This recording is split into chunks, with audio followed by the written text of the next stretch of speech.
PM Modi के दोस्त Putin Delhi आ रहे हैं। ये सुनकर पाकिस्तान में खौफ है और ट्रंप के खेमे में बेचैनी है। शुरुआत कर रहे हैं इस वक्त की बड़ी खबर से। ब्रेकिंग न्यूज, 2 दिन के भारत दौरे पर आ रहे हैं रूस के राष्ट्रपति। ये बड़ी खबर है। 4 और 5 दिसंबर को दिल्ली में रहेंगे व्लादिमीर पुतिन। पीएम मोदी और पुतिन में होगी महत्वपूर्ण द्विपक्षीय वार्ता। भारत रूस में 3 महत्वपूर्ण समझौते होने की संभावना है। बड़ी खबर, इस खबर पर व्हाइट हाउस की भी अभी से नजर है और पाकिस्तान में भी काफी हड़कंप है। इस खबर का अमेरिका से क्या लेना देना है, पाकिस्तान से क्या लेना देना है, यह सारी डिटेल आपके सामने आने वाली है। लेकिन पहले पुतिन के दिल्ली दौरे का पहला चैप्टर खोलते हैं, जिसके बारे में कहा जा रहा है कि ये 2 दोस्तों की वर्ल्ड ऑर्डर बदल देने वाली मुलाकात होगी। ध्यान से देखिएगा इस एपिसोड को। ठीक 5 दिन बाद यानी 4 और 5 दिसंबर को रूस के राष्ट्रपति व्लादिमीर पुतिन भारत के खास मेहमान होंगे। यह चैनल आपको नॉन स्टॉप 72 घंटे कवरेज दिखाएगा इसकी। पुतिन प्रधानमंत्री मोदी के निमंत्रण पर ही 23वें रूस भारत समिट में मुख्य अतिथि होंगे। इस दौरान पीएम मोदी से पुतिन की द्विपक्षीय मुलाकात होगी। राष्ट्रपति द्रौपदी मुर्मू पुतिन के सम्मान में डिनर होस्ट करेंगी।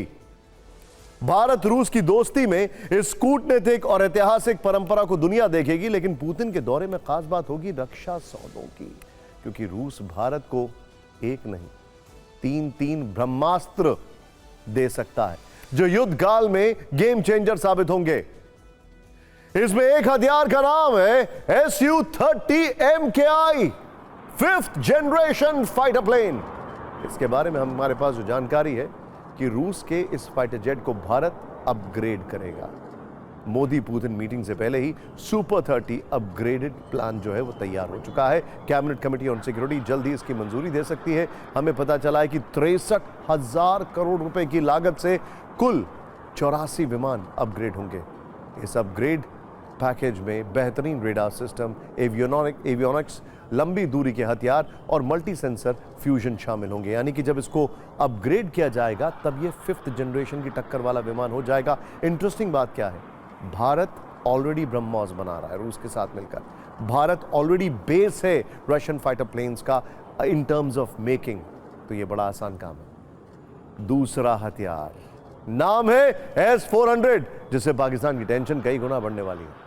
सूत्रों से जानकारी है कि पीएम मोदी और पुतिन के बीच 5 और S-400 5 बैटरीज S-400 की डिफेंस सिस्टम की डील हो सकती है। यह सौदा पिछली बार हुए समझौते का विस्तार है। वर्ष 2018 में भारत और रूस के बीच 5 S-400 सिस्टम देने की डील हुई थी, जिसके तहत रूस ने 3 सिस्टम सौंप दिए थे। 2 के बारे में आश्वासन दिया है कि नवंबर 2026 तक ये भी दे दिए जाएंगे। और इसके अलावा अब नए 5 सिस्टम को लेकर भी रूस से डील हो सकती है। S-400 का प्रचंड रूप पाकिस्तान ने ऑपरेशन सिंदूर में देख लिया है। ऑपरेशन सिंदूर में S-400 ने पाकिस्तान में जमकर तबाही मचाई। S-400 की 40N6E मिसाइल ने पाकिस्तान के एक साथ 36 टारगेट को नष्ट किया था। F-16 फाइटर की निगरानी करने वाले AWACS को भी तबाह किया था। इसकी कामयाबी को देखते हुए भारत रूस से और ज्यादा S-400 की मांग कर सकता है। इसके अलावा S-400 एयर डिफेंस सिस्टम का स्टॉक भरने के लिए इसकी 300 नई मिसाइलें भी खरीदी जा सकती हैं। पाकिस्तान ने जब से यह खबर सुनी वहां पर हड़कंप है।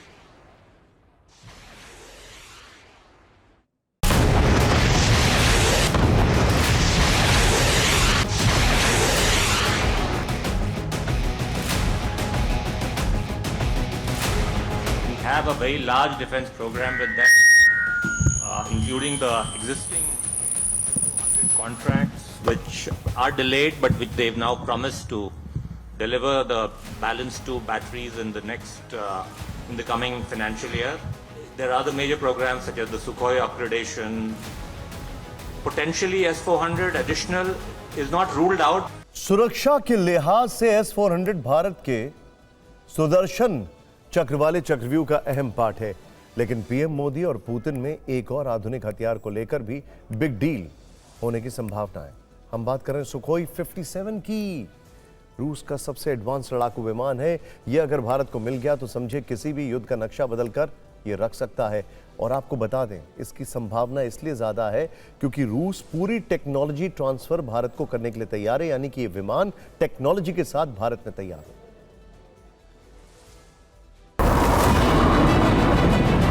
यही है रूस की वो उड़ती हुई किलिंग मशीन जिसके सुपर पावर की चर्चा अमेरिका में पेंटागन तक होती है। रूस इसे अमेरिकी F-35 फाइटर जेट के मुकाबले बेहतर बताता है और कहा जा रहा है कि पुतिन जब दिल्ली आएंगे तो पीएम मोदी के साथ इसी सुखोई 57 लड़ाकू विमान को भारत को सौंपने पर भी जरूरी बात करेंगे। हमारे पास जानकारी है कि रूस ने काफी पहले ही भारत को Su-57 का बड़ा ऑफर दिया है। इस ऑफर के तहत भारत इस रूसी लड़ाकू विमान का घर में ही सह उत्पादन कर सकता है। सुखोई 57 के जरिए रक्षा क्षेत्र में मेक इन इंडिया के सपने को नई उड़ान दे सकता है। सोचकर देखिए, अगर ये फाइटर जेट भारतीय वायुसेना के बेड़े में शामिल हो गया तो 5वीं पीढ़ी के लड़ाकू विमान वाले संकट से जूझ रही इंडियन एयरफोर्स की शक्ति कई गुना बढ़ सकती है, क्योंकि रूस का ये multi role fighter jet stealth तकनीक से लैस है, यानी दुश्मन के रडार को चकमा देकर खुद को छुपाए रखने में सक्षम है। डबल इंजन सिंगल सीटर और मैक 2 की टॉप स्पीड यानी करीब 2200 किलोमीटर प्रति घंटे है।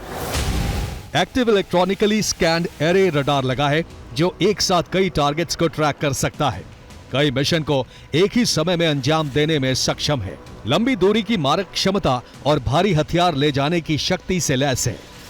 इसमें R-37M यानी हवा से हवा में मार करने वाली सबसे घातक मिसाइल लगी है, जिसकी मारक क्षमता 300 किलोमीटर से भी अधिक है। एयर टू एयर के अलावा एयर टू ग्राउंड अटैक भी कर सकता है। चीन और पाकिस्तान दो तरफ से मिल रही रक्षा चुनौतियों को देखते हुए भारत को इस तरह के 5वीं पीढ़ी के फाइटर जेट की सख्त जरूरत है। हालांकि सुखोई 57 वाली डील को लेकर अंतिम फैसला भारत सरकार को लेना है। चूंकि ऐसे समझौते गुप्त तरीके से होते हैं, इसलिए अंतिम मोहर लगने तक इस पर कोई आधिकारिक बयान सामने आना फिलहाल मुश्किल है। Bureau report, TV9 Bharatvarsh. देखिए, 2022 में रूस यूक्रेन युद्ध शुरू होने के बाद से पुतिन भारत नहीं आए। युद्ध के बीच यह पहली बार होगा जब पुतिन दिल्ली में होंगे, दोस्त मोदी से मिलेंगे। हालांकि इस बीच पीएम मोदी और पुतिन में कई मुलाकातें हुई हैं। 28 सितंबर 2022 को पीएम मोदी और पुतिन समरकंद में SCO समिट में मिले। तब यूक्रेन युद्ध पर दोनों वर्ल्ड लीडर्स में चर्चा हुई। इसके बाद 20 जुलाई 2023 को पीएम मोदी मॉस्को गए। वहां भारत और रूस में अहम समझौते हुए। 8 या 9 जुलाई 2024 को पीएम मोदी फिर से मॉस्को की यात्रा पर थे। तब वहां 22वां भारत रूस शिखर सम्मेलन हुआ। वहां भी पीएम मोदी ने पुतिन से कहा था कि यह समय युद्ध का नहीं है। इसके बाद 22 अक्टूबर 2024 को रूस के कजान में ब्रिक्स समिट के दौरान दोनों की मुलाकात हुई। इस वर्ष 1 सितंबर को चीन के तियानजिन में SCO समिट के दौरान पीएम मोदी और पुतिन की अलग से द्विपक्षीय वार्ता हुई। दोनों नेता जब भी मिले हैं तब यूक्रेन युद्ध पर चर्चा जरूर हुई है। इस बार भी माना जा रहा है कि पुतिन जब दिल्ली में होंगे तो रूस यूक्रेन युद्ध पर अलग से बातें होंगी। इसके अलावा कुछ ऐसे भी समझौते होंगे जिससे ट्रंप को परेशानी हो सकती है। वो ट्रंप जिन्होंने तेल को लेकर भारत और रूस के संबंधों को तोड़ने की भरसक कोशिश की है। रूस से कारोबार का बहाना बनाकर भारत पर अतिरिक्त टैरिफ लगाया। भारत को सीधे सीधे रूस से कारोबार बंद करने की चेतावनी दी, लेकिन टैरिफ लगाने के बाद भी भारत और रूस के अच्छे संबंध बरकरार हैं। भारत के संतुलित और रणनीतिक स्टैंड की वजह से पुतिन भारत की लगातार तारीफ कर रहे हैं। देखिए, इंटरनेशनल डिप्लोमेसी में भारत का एक टाइट रोप वॉक है। जबकि पुतिन ने कल यूरोप के नेताओं को झूठ फैलाने वाला बताया, लेकिन वो भारत से अपनी दोस्ती को सबसे खास और बिना मतभेद वाली बताते रहे। पुतिन ने यूरोप के नेताओं को हथियार कंपनियों के तलवे चाटने वाला कहा है, तो भारत को अपना सबसे विश्वसनीय दोस्त कहा है। पुतिन ने कहा था कि वो अपने भारत दौरे का बेसब्री से इंतजार कर रहे हैं, जहां वो अपने दोस्त प्रधानमंत्री मोदी से मिलेंगे। देखिए, एक बात आपको बताना है मुझे यहां पर, इसको समझिए आप।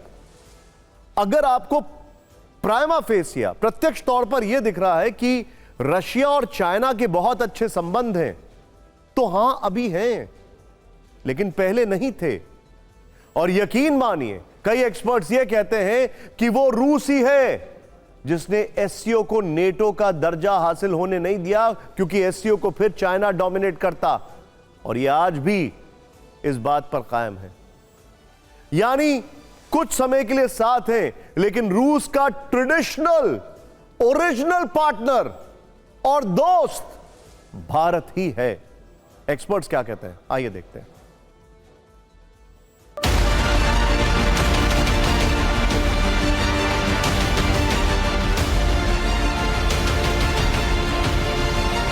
प्रेसिडेंट पुतिन के न्यू दिल्ली दौरे के दौरान एक बहुत बड़ी एक्सपेक्टेंसी है कि हम मिनी न्यूक्लियर प्लांट्स को भी रशिया से ले पाएं, क्योंकि मिनी न्यूक्लियर प्लांट्स हमें एनर्जी के पॉइंट ऑफ व्यू से एक बहुत बड़ा एडवांटेज देता है, और एनर्जी नीड इंडिया की बहुत भारी भरकम है।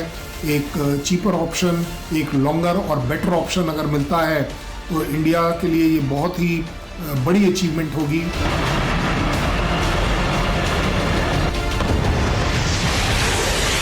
भारत के लिए भी ये बहुत इम्पॉर्टेंट विजिट है और रूस के लिए भी बहुत इम्पॉर्टेंट विजिट है, क्योंकि वेस्टर्न कंट्री जब से रशिया यूक्रेन वॉर शुरू हुई है तब से रूस को आइसोलेट करने की कोशिश की जा रही है कि उनकी जो वैल्यू है, वक़्त है, वो कम हो गई है। और प्रेसिडेंट पुतिन के लिए ये बहुत बड़ा मौका है, जैसे अभी पीछे चाइना गए थे, ऐसे ही भारत आने के बाद वो दिखाना चाहते हैं भारत में कि वो रूस जो है आइसोलेट नहीं हुआ है। ये एक क्लियर सिग्नल है किसी के लिए भी, अमेरिका हो, वेस्ट हो, कि आपकी तरफ से प्रेशर है या नहीं है। जहाँ तक हमारी जो फॉरेन पॉलिसी कॉम्पैक्ट, जो फॉरेन पॉलिसी अप्रोच है, उसमें जो रशिया की इम्पोर्टेंस रही है इतने साल, वो बरकरार है। लेकिन इस सब के बीच में एक बात आपके लिए जानना बहुत जरूरी है, वो ये है जब भारत के दौरे पर पुतिन आएंगे तो सबसे पहली नजर किसकी होगी? सोचिए जरा, ज़ेलेंस्की की। क्यों? क्योंकि उनको पता है कि भारत ही एक ऐसा मुल्क है जिसका हथियारों की इंडस्ट्री से ताल्लुक नहीं है। वो चाहता है कि पीस प्रिवेल हो, unlike Europe and America. Putin Bharat के साथ कूटनीतिक मजबूती को धार दे रहे हैं, लेकिन पाकिस्तान में ऐसा गृह युद्ध छिड़ा है जिसमें उसके तितर बितर होने का खतरा है। गृह युद्ध, पड़ोसी मुल्क में विद्रोह काल चल रहा है, स्थिति आउट ऑफ कंट्रोल हो चुकी है। इसी से जुड़े हमारे पास एक ब्रेकिंग न्यूज है। पाकिस्तान में सत्ता को लेकर बड़ा सस्पेंस, जनरल असीम मुनीर ने संभाली पाकिस्तान की कमान। अचानक निजी दौरे पर लंदन गए शहबाज शरीफ। शहबाज शरीफ की गैर मौजूदगी में मुनीर के हाथ में कंट्रोल। पाकिस्तान से जुड़ी यह खबर सबसे ज्यादा विस्फोटक है। सवाल यह है कि क्या पाकिस्तान में कुछ बड़ा होने वाला है? क्या पाकिस्तान में मुनीर की ही फुल मनमानी चलेगी, या इस खबर को सिर्फ शहबाज के निजी दौरे से जोड़कर देखा जाना चाहिए? हम आपको इस डेवलपमेंट की डिटेल दे देते हैं। जियो न्यूज के हवाले से जानकारी आई है कि शहबाज शरीफ इस समय लंदन में हैं। वो लंदन में 4 दिन तक रुकेंगे। कहा जा रहा है कि वो वहां पर कई तरह के मेडिकल चेकअप करवाएंगे। मतलब उनके अपने मुल्क में मेडिकल चेकअप की भी सुविधा नहीं है, इसीलिए लंदन जा रहे हैं। शर्म आनी चाहिए ऐसे प्रधानमंत्री को। लेकिन क्या वाकई बात यही है? क्योंकि सवाल उनकी लंदन यात्रा की टाइमिंग को लेकर है। यह खबर तब आई है जब पूरे पाकिस्तान में इमरान खान को लेकर हंगामा है। इमरान खान जेल में जिंदा है या नहीं, यह सवाल इमरान के समर्थक रावलपिंडी से लेकर इस्लामाबाद तक पूछ रहे हैं। इस सवाल पर सेना खामोश है और शहबाज सरकार ने भी 4 दिन से चुप्पी साध रखी है। इस बीच अचानक पता चलता है कि शहबाज शरीफ लंदन निकल गए। तो क्या वो वाकई बीमार हैं, या जनता को जवाब देने से बच रहे हैं, या फिर मुनीर के किसी बड़े गेम का शिकार हो चुके हैं? क्योंकि पाकिस्तान में इस समय गृह युद्ध जैसे हालात हैं। इमरान खान के नाम पर पूरा देश जल रहा है। सब यही पूछ रहे हैं कि वो जिंदा है या नहीं, और अगर है तो फिर सरकार सबूत क्यों नहीं देती? 4 दिन हो गए मगर किसी के पास इन सवालों का कोई जवाब नहीं है। मुनीर से लेकर शहबाज तक सब खामोश हैं।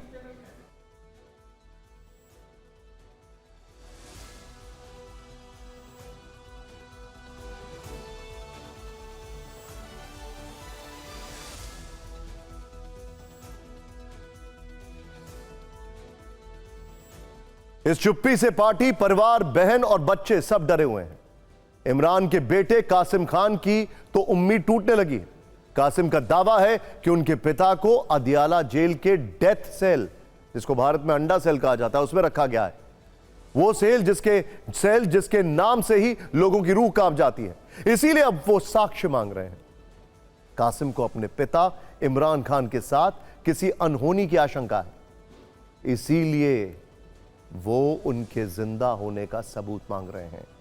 इमरान की फोटो के साथ सोशल मीडिया पर एक लंबा चौड़ा पोस्ट लिखा है जिसमें अपने पिता के लिए उनका दर्द झलक रहा है। कासिम का दावा है कि पिछले 6 हफ्तों से उनके पिता इमरान खान को डेथ सेल में रखा गया है। कोई फोन कॉल नहीं, कोई मुलाकात नहीं, उनके जिंदा होने के कोई सबूत नहीं। उन्होंने लिखा है कि मेरे पिता 845 दिनों से गिरफ्तार हैं और वो भी अवैध तरीके से। कोर्ट के आदेश के बावजूद परिवार को मिलने की इजाजत नहीं दी जा रही है। कासिम ने अपील की है कि अंतर्राष्ट्रीय समुदाय दखल देते हुए उनके जीवित होने का प्रमाण मांगे। यानी इमरान खान को लेकर 96 घंटे से सस्पेंस बरकरार है। हालांकि 6 हफ्तों से वो डेथ सेल में हैं, इसकी कोई आधिकारिक पुष्टि नहीं हुई है, लेकिन कुछ तथ्य ऐसे हैं जिन्हें फील्ड मार्शल मुनीर झुटला नहीं सकते। अगर जेल के अंदर इमरान महफूज हैं तो बाहर इतनी हाय तौबा क्यों है? सरकार क्यों नहीं सबके सामने उन्हें पेश कर देती है? शक क्यों है, इसे समझिए। पहली वजह, अदालत के आदेश के बावजूद 4 हफ्ते से परिवार को जेल के अंदर जीरो एक्सेस है। यानी अक्टूबर 2025 इस्लामाबाद हाई कोर्ट का दूसरा इस पर ऑब्जर्वेशन आया था, पहला मार्च में आया था। दूसरी वजह, इमरान के स्वास्थ्य पर जेल या सरकार की तरफ से कोई मेडिकल बुलेटिन नहीं आ रहा। तीसरी वजह, शेड्यूल्ड मीटिंग के बाद भी उनकी पार्टी पीटीआई के नेताओं को अंदर घुसने नहीं दिया जा रहा है। बाय वीकली मुलाकात की बात की गई है, यानी हफ्ते में 2 बार इस्लामाबाद हाईकोर्ट की तरफ से। चौथी वजह, इमरान की मौत की खबर पर सरकार ने 4 दिन से चुप्पी साध रखी है। और 5वीं वजह, अदियाला जेल के सीसीटीवी फुटेज या इमरान के कोई विजुअल नहीं दिखाए गए हैं। इसीलिए शक पैदा हो रहा है कि शाहबाज मुनीर के शासन में कहीं कुछ तो गड़बड़ है ही।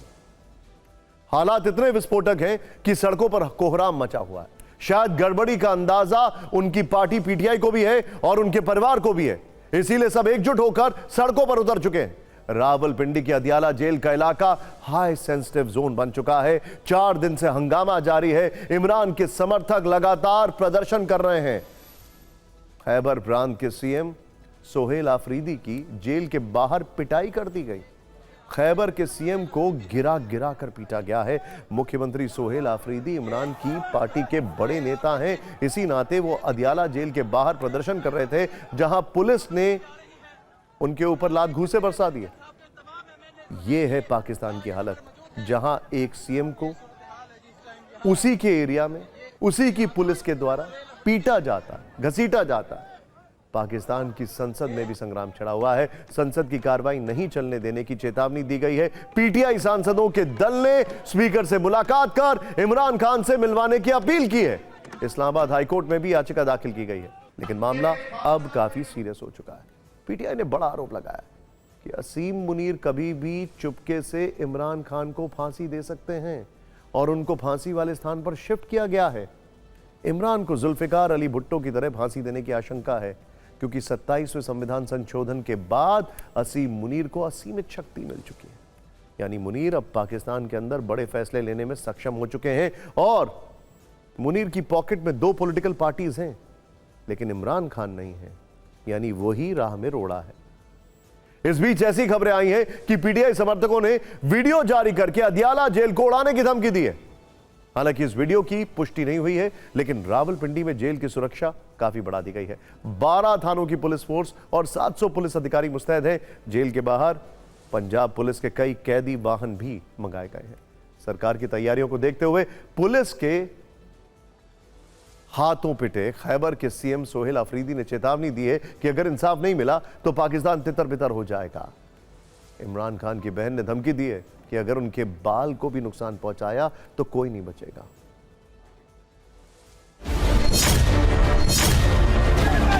ये सूरत हाल है जिस टाइम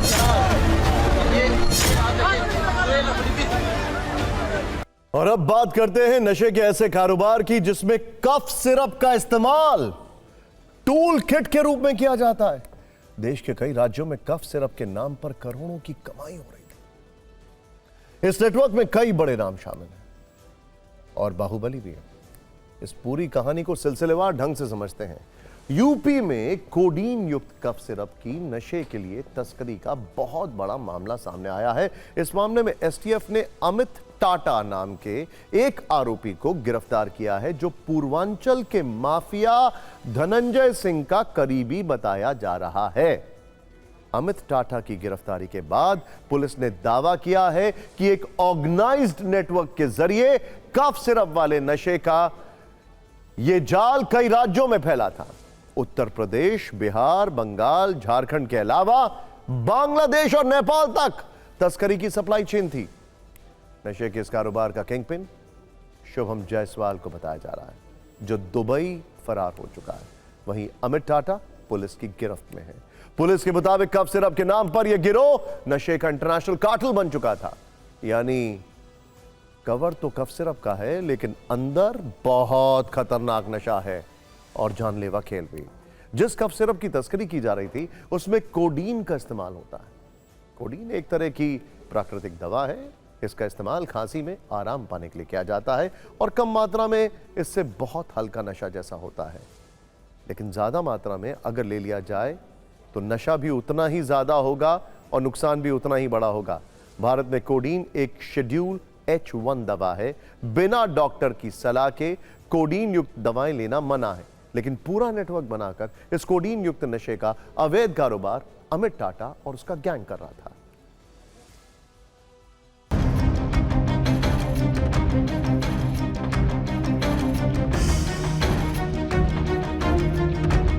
दवा के नाम पर नशे का कारोबार करने वाले इस शख्स को शायद आप ना जानते हो, लेकिन जो आदमी इसके बगल में खड़ा है उसे जरूर जानते होंगे। जौनपुर के पूर्व सांसद और पूर्वांचल के बाहुबली धनंजय सिंह। ऐसे कई वीडियो हैं जिनमें अमित टाटा को धनंजय सिंह के साथ देखा जा सकता है। नशे के इस कारोबार का मास्टरमाइंड शुभम जायसवाल भी आपको पूर्वांचल के बाहुबली के साथ नजर आ जाएगा। धनंजय सिंह के इन दोनों से काफी करीबी रिश्ते हैं, इतना करीबी कि वो गिरफ्तार हो चुके अमित टाटा को अपना छोटा भाई मानते हैं। आपका समर्थन जो है बहुत क्या ये सही है? अमित हमारे छोटे भाई वो समर्थन है, मेरे छोटे भाई हैं। इसके बाद भी आप सवाल कर रहे हैं कि बड़ा, इसका मतलब है। एक जानकारी यह भी है कि अमित सिंह टाटा की गिरफ्तारी के साथ बरामद ब्लैक फॉर्च्यूनर कार का नंबर 9777 है। ये गाड़ी वाराणसी आरटीओ से सुशील सिंह के नाम पर रजिस्टर्ड है। आपको बता दें, बाहुबली और पूर्व सांसद धनंजय सिंह के काफिले में तमाम गाड़ियों के नंबर भी 9777 होते हैं। ऐसे में इस कनेक्शन को लेकर गंभीर सवाल उठ रहे हैं। वाराणसी के रहने वाले शुभम ने कोरोना काल के दौरान दवाओं का कारोबार शुरू किया। उसी दौरान शुभम को कफ सिरप के नाम पर नशे के अवैध कारोबार का आइडिया आया। फिर शुभम ने बिहार की शराबबंदी का फायदा उठाते हुए वहां सप्लाई बढ़ाई और धीरे धीरे उसका नेटवर्क यूपी से बिहार और झारखंड होते हुए नेपाल, बांग्लादेश तक जा पहुंचा। खबर है कि बांग्लादेश में नशे के लिए कोडीन वाले कफ सिरप की बहुत ज्यादा डिमांड है। वहां इसे कई गुना ज्यादा कीमत में बेचा जाता है। पिछले 5 वर्षों में शुभम जायसवाल ने इस कफ सिरप से कई हजार करोड़ का कारोबार किया है। बनारस के जो एक शुभम जायसवाल हैं, उनकी फर्म है सैली ट्रेडर्स रांची में। सैली ट्रेडर्स रांची से यहाँ पे जौनपुर में सप्लाई होता था, और जो कि मतलब सिर्फ अवैध तरीके से किया गया। एसटीएफ से पूछताछ के आधार पर अमित टाटा ने कई अहम बातें बताई हैं। अमित सिंह टाटा ने बताया है कि 100 करोड़ रुपए की कफ सिरप खरीदी गई थी। निवेश से 4 गुना ज्यादा मुनाफा होता था। अमित सिंह टाटा ने पहले धनबाद, उसके बाद वाराणसी में फर्म रजिस्टर कराई थी। कोडीन युक्त कफ सिरप खरीदी जाती थी। जब एबॉट कंपनी ने फेंसिडिल बनाना बंद किया, उससे पहले ही शुभम जायसवाल 100 करोड़ रुपए का स्टॉक खरीद चुका था। फर्जी तरीके से खरीद में कंपनी के अधिकारियों की भी मिली भगत रहती थी। नेपाल और बांग्लादेश में इसका उपयोग नशे के लिए ज्यादा होता था। 100 रुपए की शीशी 500 रुपए में बिकती है। अब इस मामले में सियासी फाइट भी तेज हो गई है। समाजवादी पार्टी के मुखिया अखिलेश यादव ने आरोप लगाया कि नशे के कारोबार में बीजेपी के लोग भी शामिल हैं। बड़े पैमाने पे जो खांसी की दवा का नशे के लिए दूसरी प्रेस में जा रही थी, उसमें सब बीजेपी के लोग थे शामिल। कांग्रेस ने भी मौका नहीं छोड़ा। इस घटना के बहाने यूपी सरकार को घेर लिया। बनारस प्रधानमंत्री का संसदीय क्षेत्र है और पूरी तरीके से यहाँ पर ये जहर का सामान बेचा जा रहा है। बाबा का बुलडोजर कहाँ है? बाबा कहते हैं हम जमीन से खोद लाएंगे। इस मामले की आंच अब धीरे धीरे जौनपुर के पूर्व सांसद धनंजय सिंह तक भी पहुंचती नजर आ रही है। मैंने यूपी के डीजीपी से इस मामले में जौनपुर के पूर्व सांसद श्री धनंजय सिंह की भूमिका की गहन जांच की मांग की है। उत्तर प्रदेश से कोडिन सिरप के नाम पर नशे का बड़ा कारोबार तूल पकड़ चुका है और संसद के शीतकालीन सत्र में इस मुद्दे का उठना तय है। Bureau report, TV9 Bharatvarsh. आपकी जानकारी के लिए कुछ देश ऐसे हैं जैसे इथोपिया, ग्रीस, यूएई, यहां पर कोडीन युक्त कफ सिरप पूरी तरीके से बैंड है। खैर, अब आपको नशे के लिए इस्तेमाल हो रहे कफ सिरप के काले कारोबार का जौनपुर कनेक्शन थोड़ा विस्तार से समझाते हैं, डिटेलिंग देखिएगा। देखिए क्या है, अमित टाटा की गिरफ्तारी से पता चला है कि जौनपुर में एक साल के अंदर 42 करोड़ 45 लाख रुपए के कोडीन युक्त कफ सिरप की खरीद और बिक्री हुई थी। जांच में यह भी पता चला है कि 12 मेडिकल फर्म से 18,90,000 कफ सिरप की अवैध तस्करी की गई। गिरफ्तार हो चुका अमित टाटा ब्लॉक प्रमुख बनने की तैयारी कर रहा था। उधर गाजीपुर में कोडीन युक्त कफ सिरप की अवैध बिक्री के मामले में 7 लोगों के खिलाफ FIR दर्ज की गई है। जांच के दौरान कफ सिरप की करीब 8 लाख बोतलें गायब पाई गई हैं, जिनकी अनुमानित कीमत 11 करोड़ रुपए है। 11 करोड़। और इस पूरे मामले का मास्टरमाइंड है शुभम जायसवाल। शुभम जायसवाल वाराणसी का रहने वाला है। अपनी स्क्रीन पर जो आलीशान मकान आप देख रहे हैं वो शुभम का ही है। अब यह घर पुलिस के रेडार पर है। शुभम जायसवाल के एक एक पैसे का हिसाब हो रहा है। शुभम जायसवाल का मेडिकल फर्म भी वाराणसी में रजिस्टर्ड ही था। नशे के कारोबार का पर्दाफाश होने के बाद वाराणसी में 100 से ज्यादा दुकानों की जांच की गई है। 11 दुकानें बंद पाई गई हैं। बताया जा रहा है कि काफी समय से इन दुकानों में कोई खरीद और बिक्री नहीं हो रही है। इन सभी दुकानों से उनकी खरीद और बिक्री का ब्यौरा मांगा गया है। बंद पड़ी दुकानों को नोटिस भी भेजा गया है। खैर, इस सब के बीच में अब जरा आप जानना चाह रहे होंगे कि पॉलिटिकल सर्कल्स में क्या चर्चा है। एक तो बहुत बड़ा भोज होने वाला है कल, ब्रेकफास्ट। अब उसमें मीठा ज्यादा होगा या नमकीन, ये हम आपको आगे बताएंगे। कर्नाटक की बात बाद में, पहले पड़ोसी महाराष्ट्र की। देखिए, महाराष्ट्र की बात करते हैं, जहां राजनीतिक दोस्ती के भरोसे में सुराख के संकेत मिले हैं। वैसे संकेत तो सुराख के दिखाई दे रहा है बहुत बड़ा गड्ढा। एक साथ आकर उद्धव ठाकरे की शिवसेना को महाराष्ट्र की सत्ता से आउट करने वाले अब एक दूसरे का विकेट लेने की कोशिश करते दिखाई दे रहे हैं। कहीं कोई हिट विकेट ना हो जाए। खैर, पहले एक दूसरे के दलों के नेताओं को शामिल करने पर मतभेद, फिर पालघर में लंका दहन वाली सियासत पर मनभेद, और अब एकनाथ शिंदे के करीबी फडणवीस के राजनीतिक रेडार पर आ गए।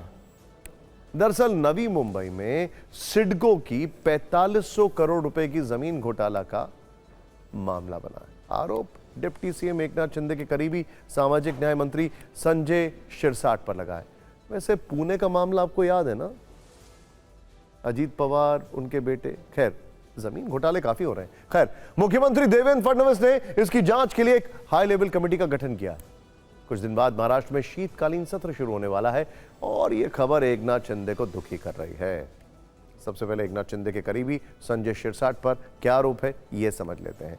आरोप है कि संजय शिरसाट के सिडको चेयरमैन थे। संजय शिरसाट सिडको के चेयरमैन थे, तभी 61,000 वर्ग मीटर जमीन अवैध रूप से आवंटित की गई।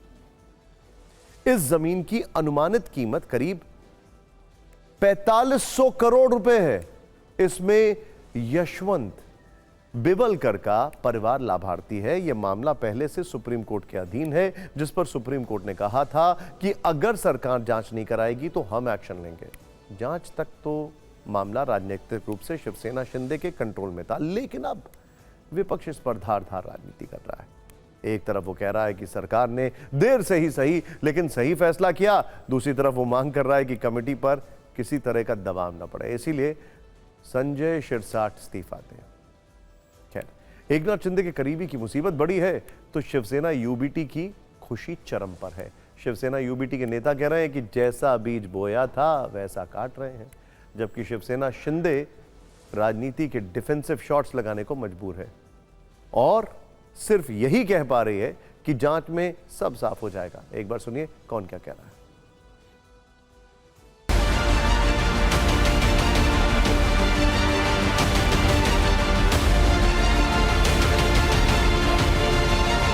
एकनाथ शिंदे के बेहद करीबी संजय सिरसाट को सितंबर 2024 में सिडको का चेयरमैन नियुक्त किया गया था और जनवरी 2025 में उन्हें इस चेयरमैन पद से हटा दिया गया। ये जमीन का आवंटन भी सितंबर 2024 से दिसंबर 2024 के बीच में हुआ। विपक्ष ने आरोप भी उसी समय लगाए थे और जांच ऐसे समय में बिठाई जा रही है जब महाराष्ट्र का शीतकालीन अधिवेशन 8 दिसंबर से शुरू होना है। क्या कार्रवाई कौन करेगा, कौन है? आरोप भी वही करते हैं और खुद ही क्या जजमेंट भी वही देते हैं। फिर कोर्ट का काम क्या है? सार्वजनिक जीवन में नेताओं पे, मंत्रियों पे आरोप लगते रहते हैं और ऐसे आरोपों के ऊपर बहुत ज़्यादा विचलित होने की आवश्यकता नहीं है। हाँ, इन आरोपों की जांच होनी चाहिए और अगर सरकार ने जांच का आदेश दिया है तो उसका स्वागत है और जांच के बाद जब सब कुछ निकल के आएगा उसके बाद इसके बारे में कोई भी फैसला लिया जाएगा। देखिए, ऐसी जांच कमेटियों में कुछ होता नहीं। आपने देखा होगा कभी अभी पार्थ पवार के ऊपर एक घोटाले का आरोप लगा, वो जांच कमेटी बैठी, वो निर्दोष हो गए, बाकी सब दोषी हो गए। ऐसे ही सिरसाट जो है ये एकनाथ शिंदे के बहुत प्रिय हैं। देवेंद्र जी ने कोई कमेटी बिठाई होगी, हो सकता है निर्दोष हो जाए या ये भी हो सकता है जानबूझकर उनको अंदर भी डाल दें, क्योंकि जिस प्रकार की नूरा कुश्ती चल रही है, जिस प्रकार से सिर फुटबॉल है, कुछ भी हो सकता है। ये सिरसाट हो चाहे शिंदे हो और चाहे ये बीजेपी के नेता हो, ये आपस में एक दूसरे का घोटाला निकाल रहे हैं। ये पूरी सरकार घोटालेबाज है। वैसे जमीन घोटाले की जांच के आदेश ऐसे समय में जारी हुए हैं जब 8 दिसंबर से नागपुर में शीतकालीन सत्र शुरू हो रहा है। विपक्ष सरकार को घेरने की तैयारी में है। शिंदे गुट पर पहले से ही राजनीतिक दबाव बना हुआ है। यह कदम फडणवीस गुट और शिंदे गुट के बीच आंतरिक खींचतान की तरफ भी संकेत देता है। विपक्ष को मजबूत मुद्दा मिला है, वो सरकार पर नुकीले हमले कर रहा है। फडणवीस गुट ने सख्त कार्रवाई करके राजनीतिक बढ़त बनाने की कोशिश की है। शिंदे गुट की मुश्किलें बढ़ी हैं क्योंकि यह मामला सीधे एकनाथ शिंदे की कोर टीम से जुड़ा है। कुल मिलाकर कहा जा सकता है कि विधानसभा के शीतकालीन सत्र में यह मुद्दा महाराष्ट्र सरकार के लिए भारी सिरदर्द बनने वाला है। खैर, अब बात करते हैं ब्रेकफास्ट की। आप सोचोगे ये बीच शो में ब्रेकफास्ट कहां गया, क्योंकि इसी ब्रेकफास्ट में है एक बड़ी फिक्र कर्नाटक की। सीएम पद पर जारी घमासान के बीच इस वक्त ये बड़ी खबर आ रही है, जहां अब ब्रेकफास्ट पर सियासी फाइट सुलझाने की कोशिश चल रही है। सीएम सिद्धरामैया और डीके शिव कुमार कल नाश्ते पर मिलेंगे। अब देखने वाली बात है इसमें मीठा ज्यादा होगा या नमकीन। बेंगलुरु में सीएम हाउस पर दोनों सुबह 9:30 बजे बैठक करेंगे। हाईकमान के आदेश पर दोनों की बैठक है, यह सिद्धरामैया ने कहा है। हाईकमान ने दिया आपसी मतभेद सुलझाने का निर्देश, यह भी सिद्धरामैया ने कहा है। काश को इस बैठक में यह देख के बताए कि कौन कितना खा रहा है या सब घर से खा के आएंगे। अगर पेट भरा है तो अच्छा संकेत नहीं है, यानी मतभेद है, यह मुख्यमंत्री खुद मान रहे हैं। कर्नाटक में सीएम पद की लड़ाई में सांप सीढ़ी का खेल चल रहा है। कल हमने आपको इस झगड़े का पूरा कैलकुलेशन समझाया था। अब आज का जो स्टेटस रिपोर्ट है वो देख लेते हैं। कोशिश यह है कि कुर्सी का कले पर कोई ऐसा समाधान निकल आए जहां सांप भी मर जाए और लाठी भी ना टूटे। कर्नाटक की राजनीति में कांग्रेस के लिए सिद्धरामैया और डीके शिव कुमार दोनों जरूरी हैं, इसीलिए आलाकमान के लिए चुनौती बहुत बड़ी है। सूत्रों का दावा है कि 2.5 वर्ष पहले यह फॉर्मूला तय हुआ था कि सिद्धरामैया और शिव कुमार 2.5 वर्ष सीएम रहेंगे। सिद्धरामैया के 2.5 वर्ष पूरे हो गए तो डीके को लगा कि अब तो वही बॉस बनने वाले हैं। लेकिन दावा है कि ना तो सिद्धरामैया हटने को तैयार है और ना ही शिव कुमार झुकने को। ऐसी स्थिति में हाईकमान ने एक 3 सूत्रीय फॉर्मूला निकाला है।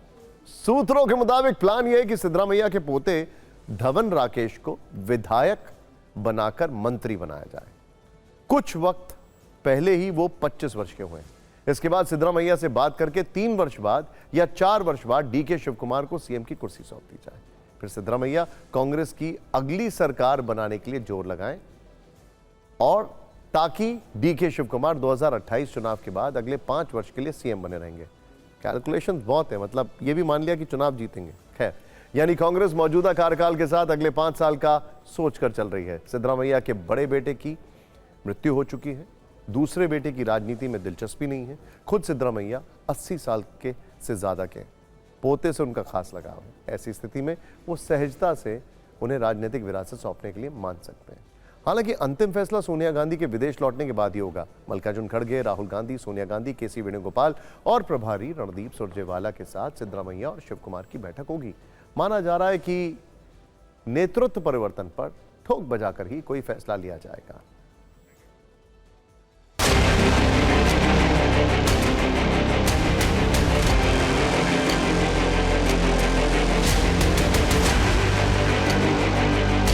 Definitely, I'll go to Delhi because Delhi is our temple. Without Delhi, nothing can go. Congress party is a party with a big history, and always Delhi will guide us. So we will go to Delhi whenever they call me and the party leaders, including my chief minister, we'll go there.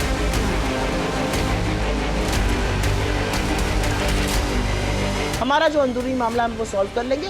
BJP तो जो द्वंद्व मचा हुआ है केशव प्रसाद मौर्य और योगी जी में, जिस तरह की खींचातान है, जो अमित शाह जी और योगी जी में तलवारें खींची हुई, उस पर ध्यान दें। मुख्यमंत्री वही रहेगा जो सबसे ज्यादा पैसा हाईकमान को देगा।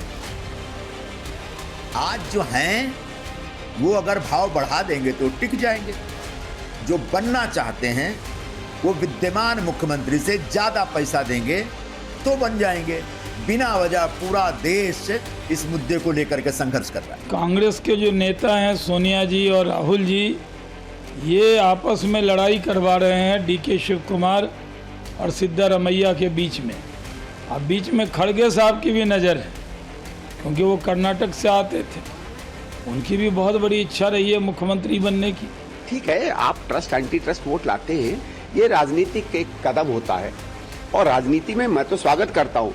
भारतीय जनता पार्टी खुद भले ही उनको बड़ा बुरा लगता हो नो ट्रस्ट वोट का, इनको ये जब इनके खिलाफ नो ट्रस्ट वोट आता है तो उसे एंटी डेमोक्रेटिक अनडेमोक्रेटिक बताते हैं। आप औरों के खिलाफ लाएं तो बड़े आप डेमोक्रेटिक हैं।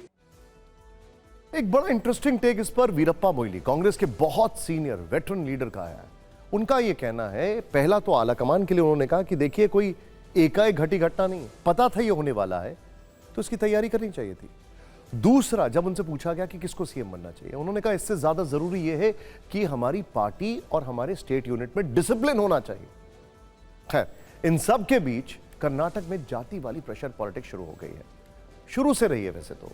कर्नाटक राज्य पिछड़ा वर्ग समुदाय महासंघ ने कांग्रेस को चेतावनी दी है कि सिद्धरामैया को मुख्यमंत्री पद से हटाने का कोई भी प्रयास अच्छा नहीं होगा। जबकि कर्नाटक राज्य वोकालिगारा संघ ने चेतावनी दी है कि मुख्यमंत्री बनने के इच्छुक डीके शिव कुमार के साथ अगर अन्याय हुआ तो वो इसका कड़ा विरोध करेंगे। आज से कई साल पहले कुछ यही स्थिति बीजेपी में भी थी, कई साल पहले, तब अलग अलग समुदाय थे। खैर, कांग्रेस की एक दिक्कत यह है कि सिद्धरामैया मास लीडर है। अहिंदा को उनका प्रमुख वोट बैंक माना जाता है। अल्पसंख्यक, पिछड़ा वर्ग और दलित समुदाय के लिए अहिंदा संक्षिप्त कन्नड़ नाम है। वहीं शिव कुमार वोकालिगा समुदाय से आते हैं, जो एक प्रभावशाली कृषक समुदाय, डोमिनेटिंग फोर्स है। इस बीच सिद्धरामैया के बेटे यतीन्द्र ने कहा है कि उनके पिता के लिए 5 साल के कार्यकाल के बीच में ही इस्तीफा देने का कोई कारण नहीं है। उन्होंने कहा कि सिद्धरामैया अच्छा काम कर रहे हैं, उन पर कोई आरोप नहीं है और उन्हें पार्टी के विधायकों का भी पूरा समर्थन है। कुल मिलाकर दोनों तरफ से लॉबिंग हो रही है और ये तब तक होती रहेगी जब तक अंतिम फैसला ना हो जाए। खैर, अब आपको बंगाल लेकर चलते हैं। वहां एसआईआर यानी स्पेशल इंटेंसिव रिवीजन को लेकर कई दिनों से हंगामा मचा है। धरना तो यहां पर अक्सर होता रहता है, खैर, लेकिन इस बार धरने की वजह अलग है। वहां एसआईआर से जुड़ी आज की खबर के केंद्र में बीएलओ के अधिकारी हैं जो बंगाल में चुनाव आयोग के खिलाफ धरने पर बैठ गए हैं। एसआईआर का विरोध कर रहे हैं, वो एसआईआर प्रक्रिया को रोकने की मांग कर रहे हैं। 1000 की संख्या में बीएलओ जिनको चुनाव आयोग ने एसआईआर कराने की जिम्मेदारी दी है, वो चुनाव आयोग के दफ्तर के बाहर हल्ला बोल रहे हैं। सोचिए, देखिए।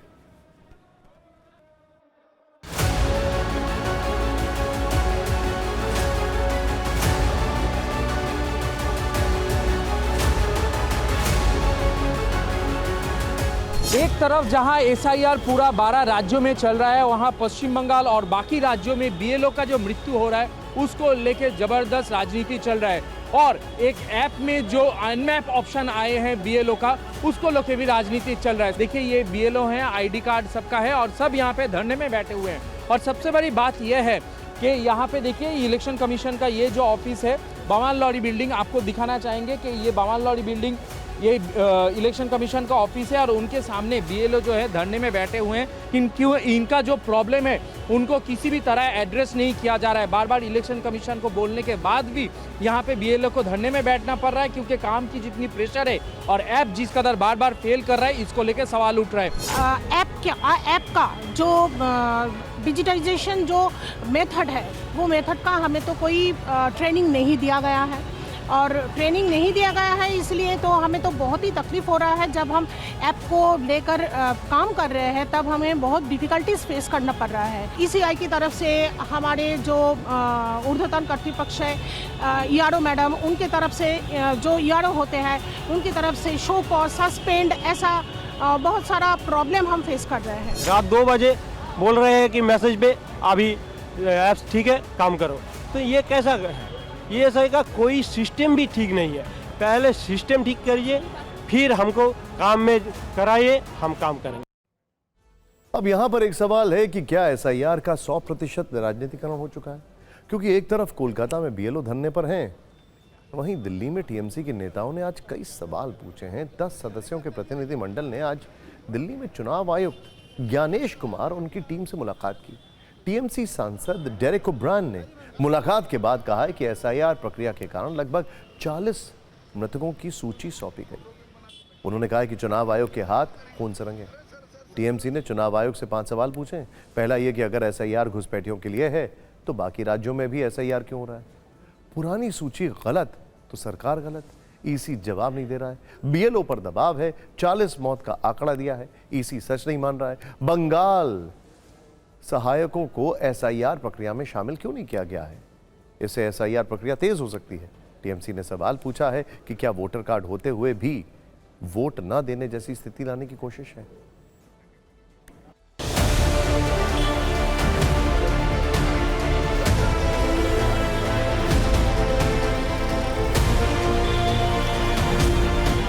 We first handed over to him a list of almost 40 dead because of the SIR process. Mr. Kumar and the Election Commission of India have blood on their hands.